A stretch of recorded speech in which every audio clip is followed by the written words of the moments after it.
시청자 여러분 안녕하십니까? 9월 24일 경제현장 오늘 시작합니다. 오늘부터 2차 재난지원금이 본격적으로 지급됩니다.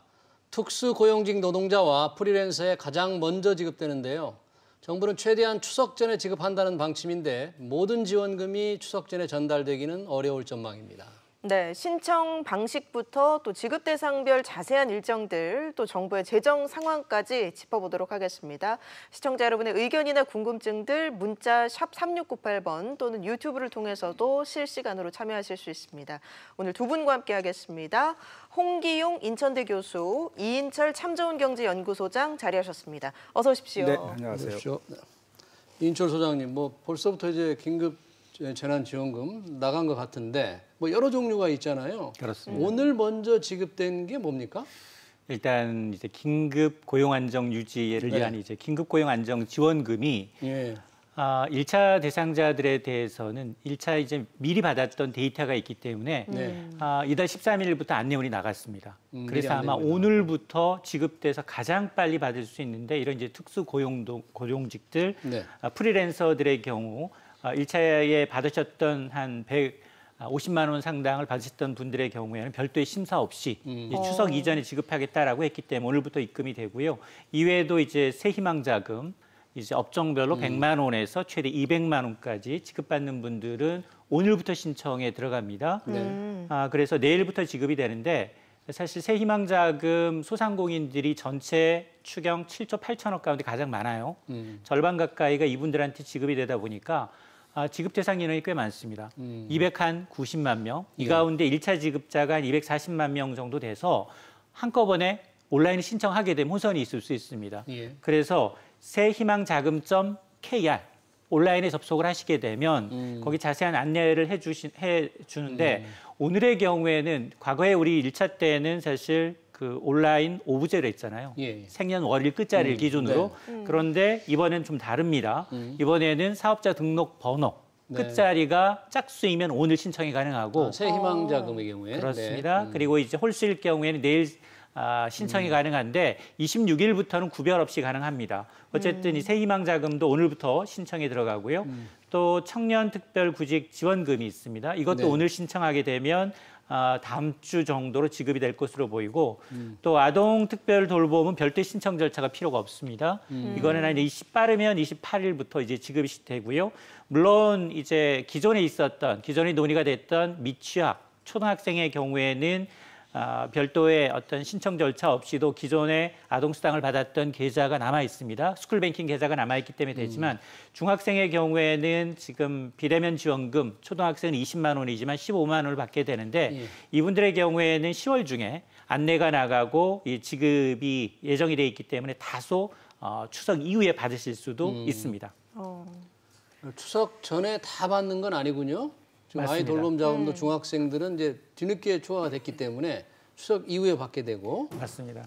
그리고 대표적으로 통신비 지원도 통신비 지원은 사실은 별도 신청하지 않아도 통신사에서 요금을 먼저 감면해주고 정부가 이를 보전하는 방식이기 때문에 9월 요금분부터예요. 그러면 9월 요금에서 통신사에서 감하게 되면 실질적으로 혜택은 10월 통장에 10월에 요금 청구서에서 2만 원이 차감이 되는 방식입니다. 말씀을 들어보니까 정부가 그동안 보유한 데이터를 가지고 빠르면 오늘부터 빠르게 지급을 받는 분들도 있는 반면에 또 각종 증빙이나 검증 절차 이런 것들 때문에 추석 이후에 받는 분들도 계실 텐데 일단 전반적으로 보면은 정부의 선 지급, 후 검증이라는 이런 원칙이 많이 적용이 된 것 같아요. 네, 이번 아무래도 코로나의 시국에서 어려운 그런 저소득이라든지 영세 사업자를 위해서 가능한 한 정부는 빨리 그런 지원을 할 수 있는 거는 빨리 좀 시행하자 이런 측면에서 추석 전에 대부분 이제 시작을 이제 하고 마무리하려고 이렇게 하고 있습니다. 다만 이 소상공인 이런 사업자들에게 우리 이번 7조 8천억 중에서 3조 9천억 거의 절반을 이제 쓰게 되는데 이런 분들은 매출액만 기준으로 하기 때문에 업종 관계없이 전원이 이렇게 받을 수 있는 그런 기회가 있다 이렇게 볼 수가 있습니다. 네. 지금 아까 새희망자금 같은 경우에 오늘 사업자 등록증에 따라서 오늘 하면은 이제 짝수 그런 거죠? 짝수 날짜니까 이제 날짜니까? 사업자 등록번호 맨 끝자리가 구분하고. 짝수이면 오늘 신청이 가능하고요. 네. 그럼 아마 내일쯤 지급이 됩니다. 혹시 무슨 서류나 증빙서나 이런 게 좀 필요한 게 있을까요? 그런 거 없이 그냥 다 해주겠죠? 아무래도? 일단 이제 온라인으로 네. 그동안 안내 문자를 받으셨던 분들은 이미 이제 기존에 이제 종합소득세 신고를 네. 하면서 관련 데이터들이 있습니다. 예, 그러니까 예. 별도의 이제 이번에 안내문을 받으신 분들은 필요가 없지만 그러나 이제 매출이 지난해 매출 기준이거든요. 예. 그러다 보니까 올해 새로 신설된 사업장의 경우에는 아직 정부가 통계 자료가 없습니다. 예. 이분들은 아마 제외가 돼서 네. 2차적으로 받게 되는데 이분들의 경우에는 조금 늦어져서 세희망 자금이 늦어질 수 있기 때문에 이런 분들은 이제 사업자 등록뿐만 아니라 매출이 이제 코로나로 인한 사회적 격리가 좀 강화된 이전 이후의 매출 증감 내역이 있어야 합니다. 자, 그런 것을 이제 포함해서 예. 이제 과세가 좀 누락된 소상공인의 경우에는 10월 중순 별도 사이트를 통해서 이제 이루어지게 됩니다. 지금 유흥주점이라든지 콜락텍도 이제 문제가 많아서 추가가 됐잖아요. 맞습니다. 그런 분들도 추석 전은 좀 어렵겠네요, 지원이. 일단 예. 그분들도 사실 안내 문자를 받으신 분이 있다면 괜찮지만 대부분 네. 못 받으셨다면 네. 아마 이후에 이제 지급 규모와 대상은 지금 정해져 있지만 그러나 이제 순서에 의해서 조금 늦춰질 수 있습니다. 이게 오늘부터 이제 신청인데 신청을 다 받은 다음에 한날 한시에 딱 일괄 지급이 아니고 먼저 신청하면 먼저 받는다면서요? 네, 지금 그 우리 또 설명을 해주신 것처럼 한 번에 다 할 수는 없기 때문에 이렇게 이제 순차적으로 이렇게 지원해주는 특성이 있습니다.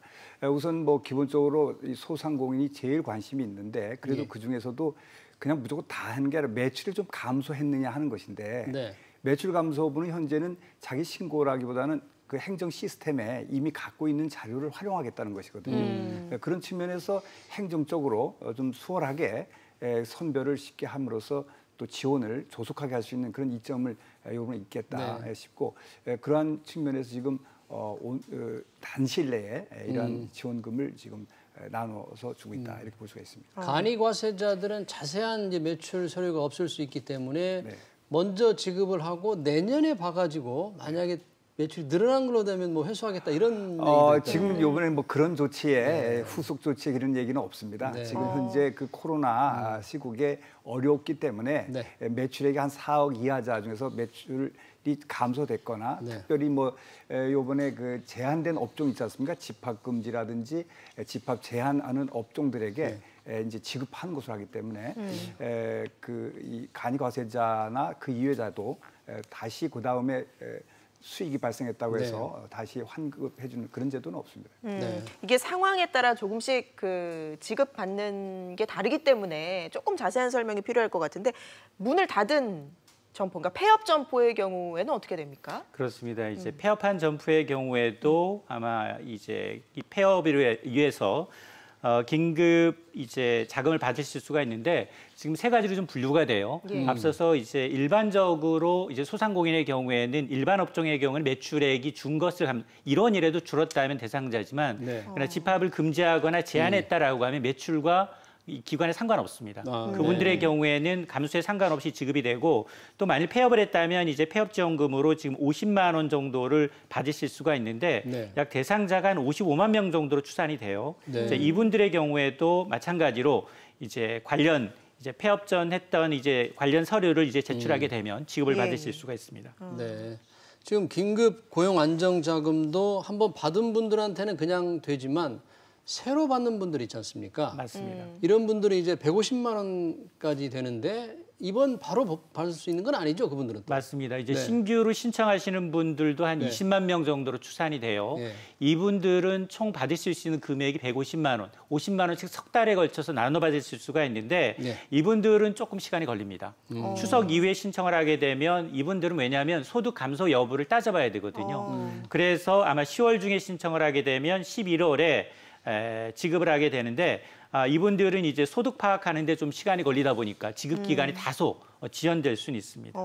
또 일자리가 없는 청년들에 대한 구직지원금도 지급이 되는 게 이게 뭐 저소득 취약계층 청년뿐만 아니라 뭐 이 기준에 맞는 연령대면은 뭐 누구나 신청할 수 있는 겁니까, 교수님?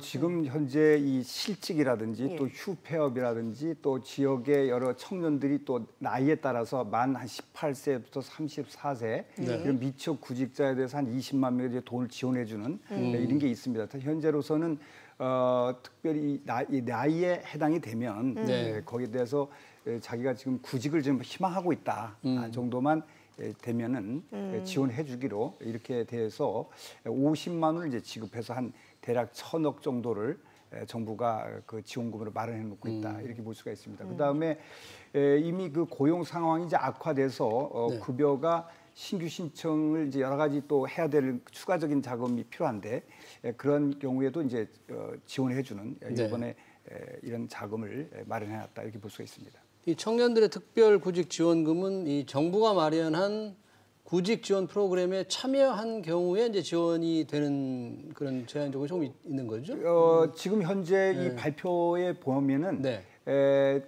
이 미취업 구직 희망자 20만 명으로 특별 구직 지원금을 준다고 돼 있어서 뭐 프로그램에 참여했냐 안 했냐를 특별히 적시해 놓지는 않고 있는 것으로. 근데 이제 참고로 말씀을 드리면 지난해하고 올해부터 이제 사실은 취업 성공 패키지라고 지금 정부가 이제 취업 지원 프로그램 운영을 하고 있습니다.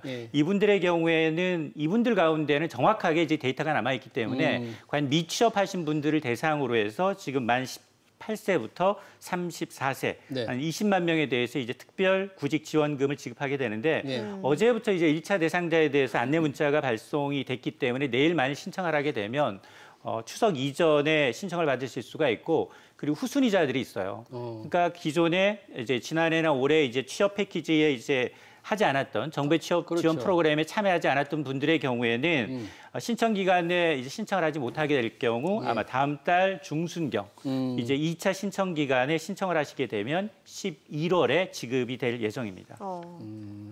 그러면 그분들은 이제 10월 아까 말씀하신 대로 중순쯤에 신청을 하고 그 다음 달에 받을 수 있겠다 그런 거죠? 맞습니다. 네, 그러니까 이제 대부분이 추석 전에 받지만 추석 전에 받지 못하는 건 기술적인 그런 문제가 좀 문제로 있고요. 받지 못하는 이게 매출 기준 그리고 이제 집합 금지와 제한 업종을 제외하고는 대부분 매출이 감소해야 됩니다. 코로나19 때문에 매출이 감소하거나 이 때문에 실직을 했거나 취업에 도전했는데 도전에 실패했다라고 하면 이분들이 대상자예요. 그래서 아마 그걸 가르는 기준을 정부가 이제 데이터를 갖고 있느냐, 갖고 있지 않느냐에 따라서 지급 날짜는 조금 수년될 수 있는 겁니다. 추석 전에 지급하기 위해서 왜 새 희망자금 같은 경우에 이번 주말에도 신청을 받을 수 있게 한다면서요? 그러니까 이게 온라인 신청이에요. 온라인 신청이기 때문에. 새희망자금.kr에 접속을 하셔서 이게 한꺼번에 이제 접속할 경우에 접속이 좀 늦어질 수는 있겠지만 이게 24시간 가능하기 때문에 거기 들어가시게 되면 이제 자기 이제 맞는 전용 사이트가 이제 열려 있기 때문에 여기에 뭐 사업자 등록번호 끝자리를 비롯해서 모든 것을 넣게 되면 자기 업종 구분 이런 게 넣게 되면은 아마 아실 수 있습니다. 언제쯤 받을 수 있는 대상인지 아닌지를 파악하실 수가 있습니다. 본인 인증이 필요하면 뭐 공인 인증서를 반드시 갖춰야 되나요? 아니면 뭐 전화번호? 두 가지 중에 하나를 갖고 있어야 돼요. 왜냐하면 안내 문자 받았다면 앞서 얘기했던 것처럼 각 이제 지원금마다 전용 사이트가 다 달라요. 그러니까 거기에 접속을 하셔서 이제 개인정보 수집 동의에 동의하시고 그리고 이제 사업자라면 사업자 등록번호를 인증하시고 본인 인증 단계는 2단계입니다. 하나는 개인의 휴대폰을 하거나 아니면 공인 인증서를 통해서 본인 인증 절차를 갖추고요. 여기에다가 이제 추가적인 정보를 입력하게 되는데 여기에는 뭐 업체명, 사업장 주소라든가 입금 계좌 번호를 확인하는 게 있습니다. 자, 이걸 하시게 되면 신청 결과와 입금 계좌 사실 확인이 문자를 통해서 통보가 되고 그다음에 계좌에 입금되는 순서로 진행이 됩니다. 예. 돌봄비도 좀 살펴보겠습니다. 중학생까지 이제 지급 대상을 확대하기로 했는데 기존에 받던 분도 계시고 뭐 중학생 같은 경우는 새로 포함이 된 것이기 때문에 좀 다를 것 같아요. 네, 요번에 그 긴급 돌봄으로 그 이제 예전에 초등학교만 요번에 원래 하고자 했다가 이게 좀 문제가 있지 않냐 그래서 중학교까지 중학생들이 그 비대면 이제 학습을 한다 하는 그 이유를 달아서 이 학생들을 위해서 1인당 15만 원을 지원해서 이 정부가 한 2천억 정도 이거를 지출할 예정에 있습니다. 다만 이 초등학생까지는 한 명당 20만 원. 20만. 그는 이제 아동 특별 돌봄이라고 해서 20만 원 주고 중학생에게는 15만 원을 이제 주기로 했는데 이 비대면 학습 지원은 여러 가지 또 사전 안내, 동의 이런 절차를 거쳐야 되기 때문에 이제 10월 초에 주는 것으로 하고 초등학교는 이제 추석 전에 이렇게 지원할 수 있는 것으로 이렇게 돼 있습니다. 그래서 이 아동 특별 돌봄이 한 1조 1천억 정도 이렇게 소요되도록 돼 있습니다. 네. 뭐 이제 지원금이 오늘부터 나갔으니까 최대한 추석 전에 받을 수 있을 것 같고요. 관심은 이제 소상공인들이 이 정도 지원에 어느 정도 효과가 있을까? 그분들의 아픔을 달래주고 지금 경영이 워낙 좋지 않기 때문에 맞습니다. 뭐 받으면서도 또 이렇게 흡족해하지 않을 가능성도 있고 어떻게 보십니까? 이게 지원금 받는다고 해서 흡족해하시는 분들이 주변에 별로 없어요. 이게 왜냐하면 통신비의 경우에는 특히나 줬다가 뺏는다는 느낌을 받으신 분도 더러 계시고요. 왜 30, 40대, 50대가 가장 경제활동이 왕성하고 세금을 가장 많이 내는데 왜 뺐느냐라는 불만의 목소리도 들립니다. 그러나 1차 지원이 보편적 복지였어요. 14조 3천억 원을 전 국민한테 대상으로 지급을 했습니다. 최대 100만 원이었습니다. 정부가 지급한 건. 물론 지자체별로 조금 다르긴 합니다만.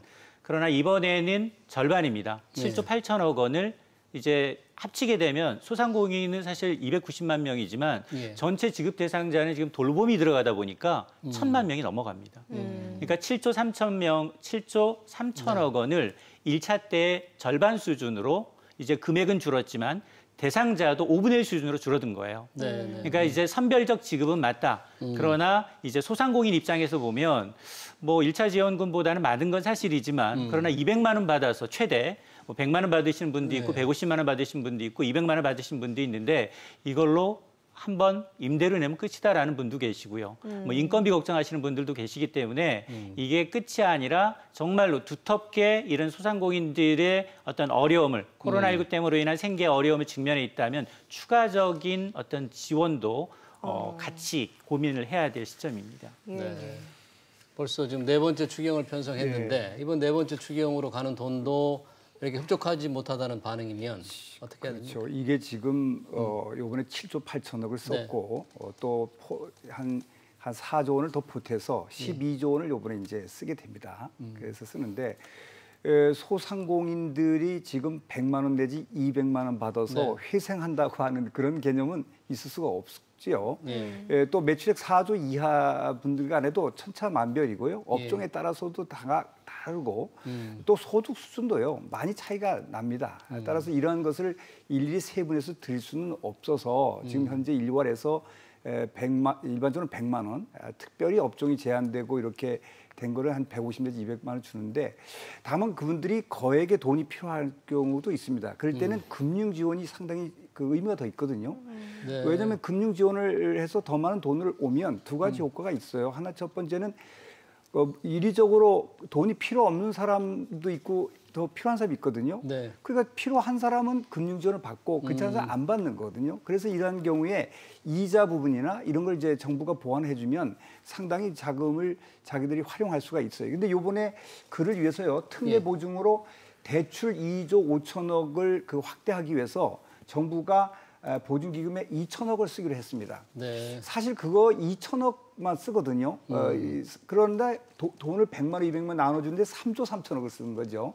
어떻게 보면은 영세 사업자는 이런 100만 원, 200만 원보다 더 많은 돈이 소요될 수도 있기 때문에 금융 지원에 대한 좀 더 보강이 필요하지 않았었나. 그러니까 이런 대출을 좀 더 늘리는 게 훨씬 더 소상공인들에게 도움이 되겠다. 그렇죠. 그리고 거기에 따라 매출액의 규모에 따라 다들 그 차이점이 있는 거죠. 줄어든 감소 폭도 다 달라서 자기 피해나 또 그거를 위해서 극복하기 위한 소요 자금이 필요한데. 근데 원래 긴급 운영자금 대출이 있었는데 금리를 2차 때 좀 올렸잖아요. 그러니까 금리가 너무 부담스럽다는 거죠. 그래서 이제 금리 지원을 이럴 때 좀 더 가감하게 해줘서 안정적으로 그 기업을 좀 유지할 수 있는 그런 기틀을 줘야 되지 않냐 이런 생각을 갖는 것이죠. 뭐 전체적인 국민이 다 가는 건 아니다 보니까 늘 이 선별성에 따른 문제가 있는데 이번에 이제 가까스로 법인 택시 기사분들이 들어갔잖아요. 처음에 개인 택시만 하려다가 근데 그러다 보면 또 다른 운전자들, 또 다른 월급 근로자들의 불만이 나올 것 같아요. 맞습니다. 그 정세균 국무총리가 뭐라고 얘기했냐면 이번에는 정말 위기에 처하신 분들을 위한 심폐소생술이라고 했어요. 그러다 보니까 정말로 마지막까지 국회 논의 과정에서 지원 대상에 포함되신 분, 안 되신 분 희비가 극명하게 엇갈리는 게 사실입니다.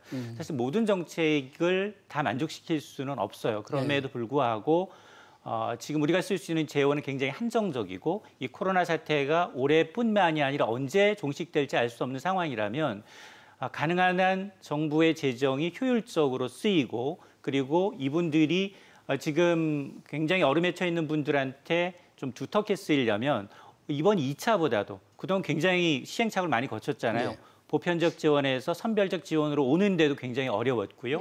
그러면 3차 만일 재난지원금과 같은 4, 5차, 5차 추경이 이제 편성이 돼야 한다면 굉장히 좀 컴팩트하게 실질적으로 피해를 입으신 분과 안 입으신 분들에 대한 데이터가 지금 누적 데이터가 점점 쌓이고 있기 때문에 이걸 잘 활용해서 어려운 분들한테 가야 되는데 지금 보면 가장 논란이 됐던 통신비나 돌봄 비용의 경우에는 그닥 만족도가 높지는 않거든요. 그럼에도 불구하고 비용이 굉장히 많았었고 특히나 13세 이상 통신비의 경우에 거의 1조 원 가까운 돈이에요.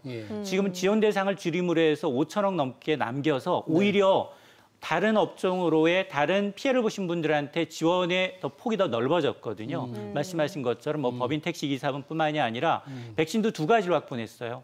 취약계층에 대한 코로나 백신도 다시 전 국민 20%에 대한 코로나 백신뿐만이 아니라 이번에 이제 장애인과 같은 이분들에 대한 이제 백신 100만 명분까지 확보를 했기 때문에 오히려 좀 더 쓸 때 쓰자라는 것을 좀 강조하고 싶습니다. 네. 지금 말이 많았던 통신비 지금 말씀하셨는데 사실 통신비를 주기로 했다가 일부 이제 연세 분들한테 안 주니까 그게 이 대통령의 지지율에 굉장히 떨어뜨리는 이번 조사 결과 지지율이 많이 떨어진 것으로 나왔어요. 그 지지율이 꼭 이것 때문에만이라고 보기는 없다 하더라도 그때 당시 요새 최근에 이제 이런 지원금에서는 보통의 통상에 있는 중산층이라고 하는 그런 소득층은 이번에는 거의 혜택을 보기 어려운 것이거든요. 이번 그 추경에 따라서는 그나마라도 볼 수 있는 것들이 그런 어떤 통신비를 이제 처음에 거론이 됐었기 때문에 그래도 얼마 소액이라도 가족별로 한 2만 원씩 받으면 뭘 받겠지 하는 분이 이번에 이제 제외됐거든요. 근데 그분들의 그 얘기는 내가 열심히 세금을 내왔지 않았는가. 내가 세금을 냈는데 왜 나만 이렇게 빠져야 하는가에 대한 불만이 좀 있을 거로 이렇게 보이기는 합니다. 그리고 실제로 지원을 받는 사람이라고 하더라도 35세 이하와 64, 5세 이상자 된 분 중에서도 소득 격차가 다 다르거든요. 근데 소득에 따른 구분은 없는 거죠, 이번에? 나이에 그렇죠. 따라서 그렇죠. 그냥 통신사에다가 바로 이 지원을 들어가는 거기 때문에 이러한 걸 고려하지 않습니다. 나이만 가지고 고려하거든요. 그런 면에서 보면 불만의 목소리도 지금 상당하다 이렇게 볼 수가 있는 것입니다. 재정 상황이 좋지 않으니까 통신비가 나올 때 저희 패널 한 분 중에서도 통신사가 좀 이렇게 자발적으로 조금 통신 비용을 줄여주는 게 어떻겠냐 이렇게 지적하신 분도 있었어요. 사실은 민간 기업의 어떤 실적 그거는 우리 국민들의 정서상 충분히 가능하지만 그러나 그 민간 기관의 대주주들은 또다시 이제 국민일 수가 있거든요. 대주주들이 또 의논을 통해서 정말 대국민적인 합의를 통해서 이루어졌다면 모르겠는데 이 정부나 아니면 어떤 압박에 의해서 실질적으로 민간 기업이 했다라고 하면 이게 또 말이 나올 수 있고 관치라는 얘기가 나올 수 있기 때문에 썩 좋은 방법은 아니라는 생각이 듭니다. 소상공인들이 굉장히 어려운데 오늘 이제 방금 뉴스도 나왔지만 이 소상공인들의 이제 임대료 인하 요구권이 이제 이번 임대차 보호법에 상가 임대차법에 들어갔잖아요. 임차인을 돕는다는 거는 좋은 것 같긴 한데 임대인의 권리를 너무 제약하는 게 아닌가? 네, 그렇습니다. 이게 물론 그 임차료 입장에서 보면 임대료가 자기의 원가에 들어가고 상당히 이 지출 부담이 있는 것은 사실이나 또 한편은 임대인도 임대인도 그 재산을 취득하기 위한 자금이라든지 이것이 꼭 자기가 원래 있던 자금을 가지고 했다기보다도 상당한 수는 투자 목적에서 한 경우도 많고요. 또 차입을 해서 한 경우도 있기 때문에 이리적으로 그 임대인은 돈을 많이 갖고 있다라고만 해석하기 어려운 면이 있고요. 그러다 보면 이제 엉켜지게 됩니다. 임대인이 왜냐하면은 그 이제 소득이 자기가 받아야 할 그 예측치보다 적게 나올 때에 그 후에 이 전가 상태가 오게 되고 또한 이자 지불 불능 상태도 올 수 있는 등 여러 가지 어렵고 이러한 상황이면 또 그 상가 자체의 투자 가치도 떨어질 수도 있거든요. 이런 면에서 보면 혼란이 그 이만저만이 아닐 수도 있기 때문에 이 임대료 같은 시장 경제에서 그 결정된 가격을 정부가 임의로 하는 것은 가능한 한 좀 신중을 기해야 될 필요가 있지 않겠냐. 오히려 부작용이 더 클 수 있음을 많은 연구를 통해서 결정이 돼야 되지 않냐. 저는 그렇게 보고 있습니다. 예. 뭐 소상공인들한테 가장 큰 부담 중에 하나가 아무래도 이 임대료이기 때문에 이번 이 임대차 상가 임대료 보호법 이 개정안이 통과된 게 아닌가 싶은데 이게 최장 9개월까지 월세를 내지 않아도 불이익을 받지 않는다는 내용이죠. 맞습니다. 두 가지의 핵심은 일단은 코로나처럼 제1급 법정 감염병이라면 임차인이 임대인한테 집주인한테 건물주한테 임대료 깎아달라라고 요구할 수 있고 말씀하신 것처럼 3+6이에요. 최장 9개월까지는 연체해도 내보내지 못하도록 해달라라는 게 두 가지인데 문제는 뭐냐면 이번 개정안에 자 그렇다면 코로나19가 언제 끝나죠? 아무도 모릅니다. 언제까지 임대료를 깎아줄지 그리고 인하폭 요번에 매출이 제로니까 임대료 받지 마십시오. 이렇게 요구할 수도 있다라는 겁니다. 그럼에도 불구하고 이 개정안에는 하한선을 두지 않았어요. 얼마를 깎아줄지 기간도 두지 않았기 때문에 결국은 이거는 개별적으로 임대인과 임차인의 협상의 문제가 돼버렸어요. 만에 하나 임대인이 받아들이지 않는다면 소송으로 갈 수밖에 없습니다. 자, 그러다 보니까 법적인 근거 충분히 의도는 좋지만 오히려 임대인에 대해서 어떤 세제 혜택이라든가 여러 가지 당근과 채찍을 줘야 되는데 상생하라고 했는데 오히려 모든 부담을 임대인한테 전가하는 것이기 때문에 재산권 침해 논란이며 이런 게 나오는 것 같기 때문에 조금 뭐 정부가 지금도 하고 있습니다만 임대료를 깎아준 것의 절반 정도는 뭐 세금을 면제해 준다든가 뭐 이런 식의 인센티브가 좀 있어야만 이게 가능하지 않을까라는 생각이 듭니다. 사실 소상공인들이 그만큼 임대료 부담이 이제 크기 때문에 이런 것도 나왔는데 이번에 이제 재난지원금을 주더라도 아까 말씀하셨다시피 일부는 뭐 임대료 임차 내는데 급급할 것 같아요. 근데 코로나 계속되면 그분들의 어려움이 가중될 텐데 어떻게 이런 지원책을 뭐 계속할 수도 없고. 예전에 우리 재난지원을 위한 세제 혜택 여러 시행을 한 적이 많죠. 그건 뭐냐면 거의 대부분 사후적이었습니다. 뭐 홍수가 났거나 여러 가지 무슨 피해가 이미 본 거에 대한 재난 지역이나 뭐 이렇게 선포를 해서 집중 지원해 줄 수 있었습니다. 그래서 피해 규모를 예측할 수가 있었죠. 그러니까 어떤 돈을 마련하고 지출하는 규모를 정할 수 있었고 또 그 대상자를 어느 정도 제한할 수 있었는데 지금은 이게 진행 중이고 그것도 뭐냐면 언제 끝날 수 없는지를 잘 예측하기 어렵다는 것입니다. 그렇기 때문에 지금 현재 이러한 뭐 1차 지원, 뭐 2차 지원 요구를 하더라도 이거에 대한 확신이 없고 모든 경영은 미래가 어느 정도 예측 가능해야 경영이 되는 거고 대책이 나오는 거거든요.